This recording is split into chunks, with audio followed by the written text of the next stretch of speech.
Winter in Vancouver. Not great for motorcycles. Very little riding. I need some sun. I need some heat. I need a desert. That's what I'll do. I'll go south. I'll do a desert dash. I'll need to do some things before I go.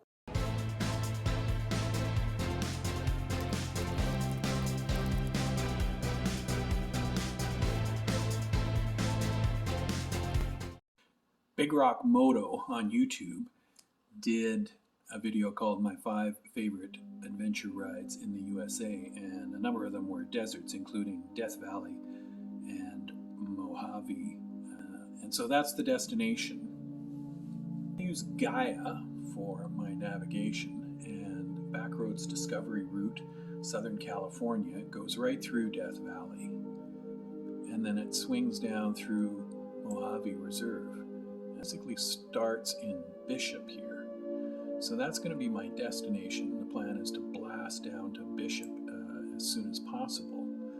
18 hours and 20 minutes, or 18 hours and 40 minutes from Vancouver, not including the border, of course. So then the next question becomes, can you get there in April with the snow? And there's a wonderful site over put out by the USDA Forest Service, and it's current snow depth, because you got to get through the Sierra Nevadas at some point. So that route would blast me down this valley here, which, as you zoom in, you can see is relatively free of snow. All the blue and purple is snow. So we can come down I-5, Eugene, all the way down here through Grants Pass. There's no snow in Grants Pass. Then we get down to Medford, and it looks like we can get through here, and then we're going to have to go this way before we get too far south, because otherwise you're into the Sierra Nevadas. And then you would have to go farther south past Death Valley to go around the Sierra Nevadas. Right? If you leave it too late here, you have to go all the way around the end here and then back up to Death Valley, which would be okay if this northern end is a problem.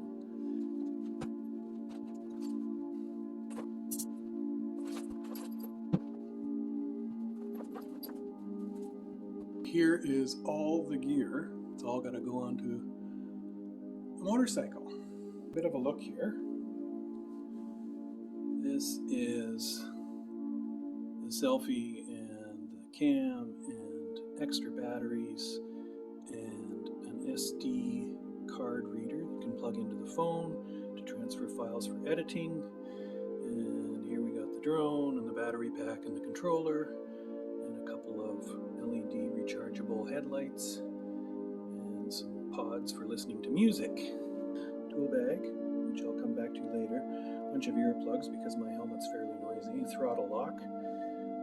Some Gorilla Tape and some electrical tape, and a compressor, and a little first aid kit, a couple of tow straps, and a tire repair kit, and a little stand for making the bike sit up off the tires, and a couple of rags, some insecticide, sunscreen, a hat for shading the sun. That is a little cooler bag, grill for over the fire, and some pots, and all my kitchen stuff, and gas for cooking on, and a collapsible carry thing for washing water and stuff like that. Backpack for water, neck muff to keep me warm in the cold, because this is one of the challenges, right, is first I'm in the cold and then I'm in the hot, so what do you take? Helmet with Cardo headset, winter gloves, summer gloves, toiletries,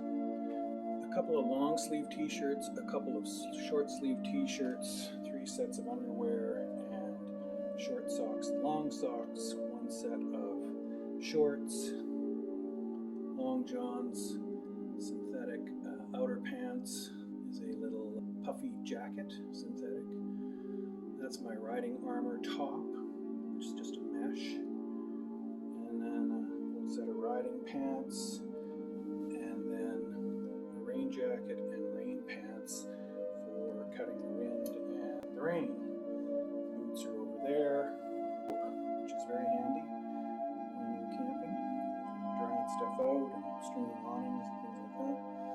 That's a foldable chair. That is my tent, which is brand new, 140 bucks.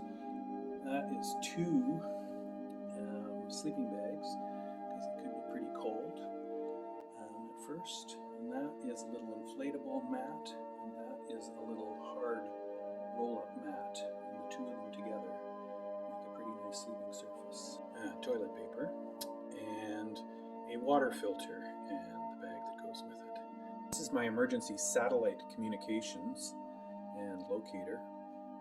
It's a Spot X. I always wear it on my person, not on the bike, in case I get thrown from the bike. The Spot X is not bad, although the InReach is known to have better reception.